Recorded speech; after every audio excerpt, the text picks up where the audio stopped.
Hemos llegado al final de esta semana en la que hemos estudiado un poco más de diferentes facetas en la vida del patriarca Jacob o ya en este caso Israel, y vamos a hacer un resumen en este día para que nos permita afianzar las lecciones que hemos aprendido durante la semana y aplicarlas o comenzar a aplicarlas en nuestro diario vivir. Así que vamos a pedir la dirección de Dios para hacer este resumen.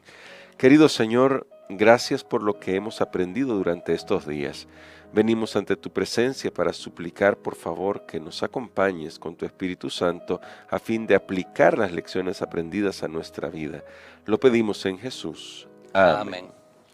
Pastora Aniperla, durante esta semana estuvimos estudiando varios temas en torno a la vida de Jacob, varios temas y varias áreas de la vida del patriarca Israel que resultan en cierta medida hasta escandalosas para nosotros los seres humanos que leemos desde el siglo XXI, porque la Biblia no es un libro místico como otros libros de otras religiones, sino que es un libro que nos confronta con la realidad de nuestra naturaleza. Y a partir de eso, pastor, en este resumen nos resulta la pregunta para afianzar algo que ya se decía en la semana, que usted ya nos explicaba en la semana, pero ¿por qué la Biblia se toma el tiempo de revelar tantos detalles, incluso de momentos que son hasta sórdidos en la vida de los patriarcas? Y eso resulta sorprendente también, incluso de los hombres de fe de Dios, y da detalles que a nosotros, pues quieras o no, nos escandaliza porque tenemos la intención en nuestra cabeza de ver siempre a nuestros modelos como modelos impecables. Muy bien, creo que esto nos debe llevar a reflexionar más bien en la maravillosa gracia de Dios, porque Amén. no hay justo ni aun uno. Amén. Y creo que eso queda comprobado después que el pecado entró en este mundo. Ha permeado todo este mundo, el mundo natural, al ser humano, al hombre. Ya nacemos con una genética que está predispuesta al pecado, y aunque los hijos de Dios somos herederos de sus promesas, pues luchamos ahí con lo que decía el apóstol Pablo en Romanos 7, el mal está en mí, el pecado está en mi carne, no quiero o no hago lo bueno que quiero, sino lo malo que no quiero. Y él hablaba de esa ley de pecado. Eso pasa en la vida del patriarca, pero nos muestra que Dios está dispuesto aún a perdonar, a aceptar. Y aquí yo veo también en la vida de Jacob, veo dos fuentes de problemas. Una fuente de problemas es ocasionada por él mismo. Sí. Son los problemas que él mismo se mete, pero otros son los problemas que vienen simplemente por vivir en este mundo, por lo que otros le hacen. Y por ejemplo, sabemos ese engaño, ese contubernio que hubo con su mamá para quitar la primogenitura, la fuerza de Esaú. Ese fue un problema de él. Pero por ejemplo en la casa de Labán, Jacob nunca llegó pensando, aquí me voy a casar con dos mujeres. No, él amó a una que era Raquel, y la Biblia por eso enfatiza, o sea, no es que él quería, pero las circunstancias lo metieron allí en una relación que él nunca había pensado. Entonces en la vida tenemos ambos aspectos, aquellos problemas que nosotros nos metemos en ellos, y aquellos problemas que vienen por ser ciudadanos de este mundo, por los errores de otros, por los accidentes, por las enfermedades que hay. Ahora bien, si nosotros a esos problemas que siempre van a venir por vivir en este mundo le añadimos aquellos en los que nosotros nos metemos, pues la vida se complica más. Claro. Así que la lección aquí es, bueno, tratemos de cometer los menores errores posibles. Y si los cometemos, arrepintámonos, pidamos perdón a Dios, aceptemos las consecuencias, y los problemas que usted no se buscó, que no nos buscamos, pero vienen, pues dejarlos y confiarlos en las manos de Dios. Amén. Bueno, sí, tremenda lección la que ya tenemos acá. Pero ahora, pastor, usted destacaba estos dos, digamos, fuentes de conflicto en la vida de Jacob, y ya en la semana nos decía usted que Jacob ha tenido una vida de luchas, de muchas batallas, de muchas luchas, pero también se nos destacó en la Biblia y en esta lección que hemos estudiado, una batalla, una lucha de Jacob que es prototípica para el pueblo de Israel, o para el pueblo de Dios, quiero decir, al final del tiempo. Y quisiera que abundara sobre este tema porque en la Biblia se nos presenta este tema de la angustia de Jacob como algo que no solamente fue la experiencia pasada del patriarca, sino como una premonición, una prefiguración de lo que le va a suceder al pueblo de Dios al final del tiempo. Correcto. Nosotros encontramos esa experiencia de Jacob, se repite claramente, como dice uno, con nombre y apellido en los escritos posteriores bíblicos, y luego se repite también que habrá un tiempo de angustia en este mundo. Entonces evoca a esa experiencia de este patriarca, y me gustaría que pudiéramos ver por lo menos algunos textos, el libro de Jeremías, el capítulo número 30 y el versículo número 7. Va a ser uno de esos versículos que no nos dejan a nosotros a la imaginación lo que fue la experiencia del patriarca repetida en los siglos posteriores, sino que la Biblia pues lo declara muy, muy enfáticamente. Y dice así, Jeremías 37, ¡ah! ¡Cuán grande es aquel día, ¿no? Tanto que no hay otro semejante a él! Es un tiempo de angustia para Jacob, pero de ella será librado. Muy bien, aquí esta experiencia, notemos, está la de Jacob, pero luego está la experiencia aquí del pueblo de Dios, el pueblo de Israel que estaba en el exilio. Esta es la experiencia, pero esta no es todavía la del fin del mundo, pero esto se va a volver a repetir. Así que se repitió en la historia del pueblo de Israel, se estaba refiriendo a un día de juicio, había pues, nosotros sabemos que la nación habían sido presa de sus enemigos, pero Dios les dice, miren, los vamos a librar. Sabemos, por ejemplo, que del cautiverio babilónico el pueblo de Israel regresó, de todo ese tiempo de angustia que tuvo. Jacob fue librado en la lucha con el ángel. Al final de la historia de este mundo habrá un tiempo de angustia, cual nunca lo ha habido en la historia de este mundo, pero también se nos promete liberación. Y veamos el capítulo 12 de Daniel y el versículo número 1. Que dice así, en aquel tiempo se levantará Miguel, el gran príncipe que está de parte de los hijos de tu pueblo. Será tiempo de angustia, cual nunca fue desde que hubo gente hasta entonces, pero en aquel tiempo será libertado tu pueblo, todos los que se hallen inscritos en el libro.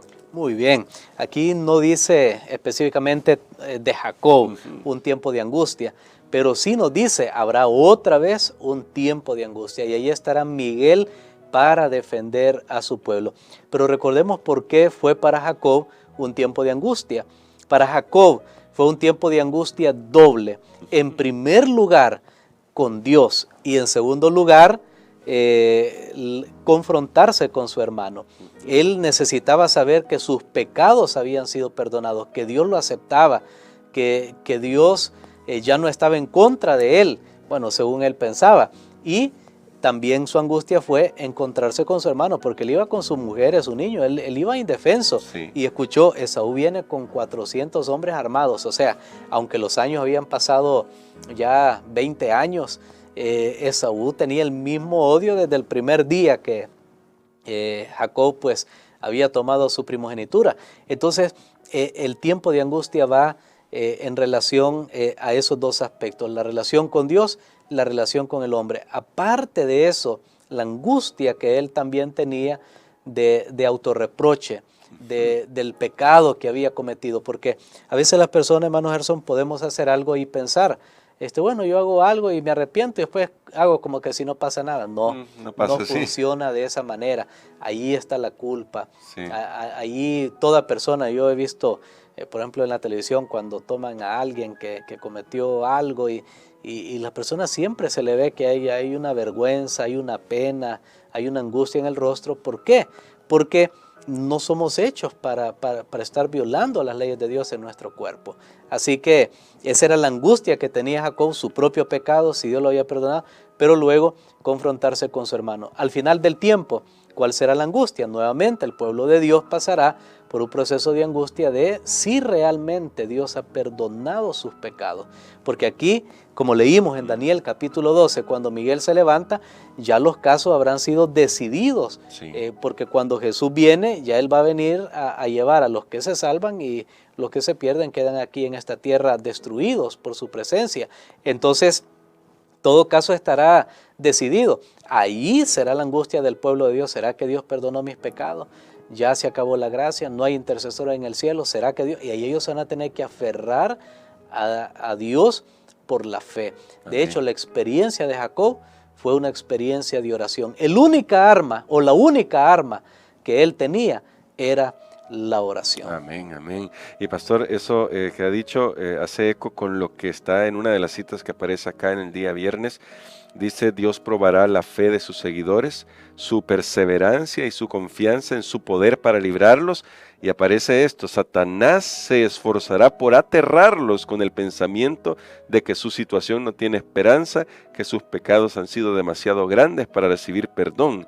Tendrán un profundo sentimiento de sus faltas, y al examinar su vida verán desvanecerse sus esperanzas, pero recordando la grandeza de la misericordia de Dios y su propio arrepentimiento sincero, pedirán el cumplimiento de las promesas hechas por medio de Cristo a los pecadores desamparados y arrepentidos. Su fe no faltará, porque sus oraciones no sean contestadas inmediatamente. Se asirán de la fortaleza de Dios como Jacob se asió del ángel, y el lenguaje de su alma será: no te dejaré si no me bendices. Y leí esta cita, pastor, porque ahora quiero introducir una pregunta que tiene que ver con un tema que se destacó también en la semana: la adoración.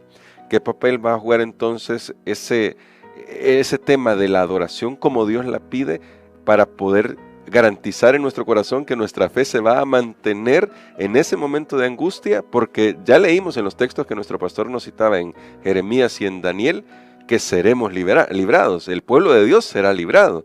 Pero ¿cómo podemos fortalecer nuestra fe con la correcta adoración, cuidándonos de que los ídolos que hay hoy en día no estén llenando nuestro corazón?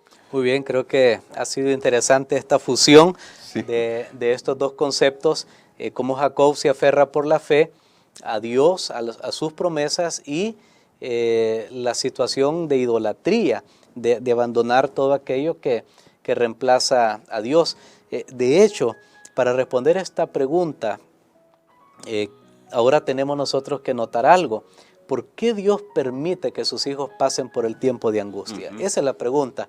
¿Por qué Dios permitió con Jacob? Porque Dios ya pues le ha mostrado en otras ocasiones: mira, yo soy el Dios de Isaac, tu padre, de Abraham, yo te voy a bendecir. O sea, Dios ya le ha dado promesa. ¿Por qué Dios permite que pase por esa angustia?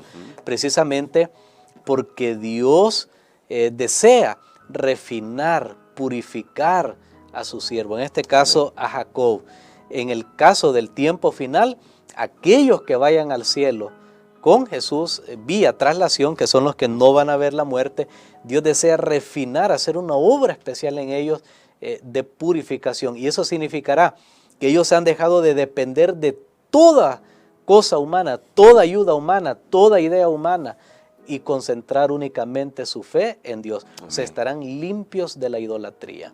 Porque la idolatría comienza queriendo yo resolver las cosas por mi cuenta, queriendo ser mi propio juez, queriendo ser mi propio árbitro, queriendo hacer yo mis propias reglas.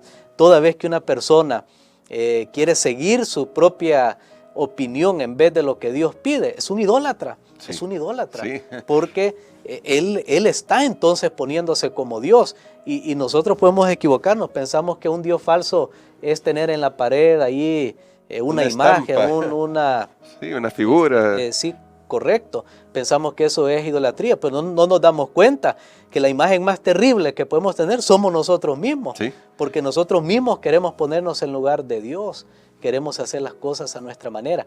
Pues el pueblo de Dios al fin del tiempo, al igual que Jacob, van a ser curados de esa idolatría que es estar ellos en el lugar de Dios. Nos van a poner a Dios en primer lugar, a confiar en sus promesas. Si Dios ha dicho que esto es así, esto es así. Amén. Y entonces ahora están listos para ir al cielo, porque eso es lo que Dios pide, que aprendamos a confiar en Él. Amén. Y porque Él desea que nosotros estemos con Él por la eternidad, y eso es tener la confianza de que vamos a estar con Él siempre, y que Él siempre sabrá lo mejor para nosotros. Y creo, pastor, que con esto podemos orar y pedirle a Dios que nos ayude a confiar en Él hoy, porque también es cierto, y eso queremos dejárselo muy claro a usted que está escuchando Radio Adventista o viendo esta transmisión, que no podemos esperar que nuestra confianza se genere en el momento del tiempo de angustia. Tenemos que comenzar a confiar hoy, pastor. Amén, correcto. Vamos a orar. Padre, gracias te damos, Señor, por esta maravillosa lección de esta semana, porque si algo podemos tener claro, establecido hoy, es que tú estás dispuesto a pelear la batalla, que necesitamos confiar en ti, en tus promesas, Señor, pero también reconocemos que hay errores de los cuales necesitamos arrepentirnos, confesar, abandonar, remediar, también rectificar. Ayúdanos, Señor, para seguir todos estos pasos y danos tu bendición en el nombre de Jesús. Amén.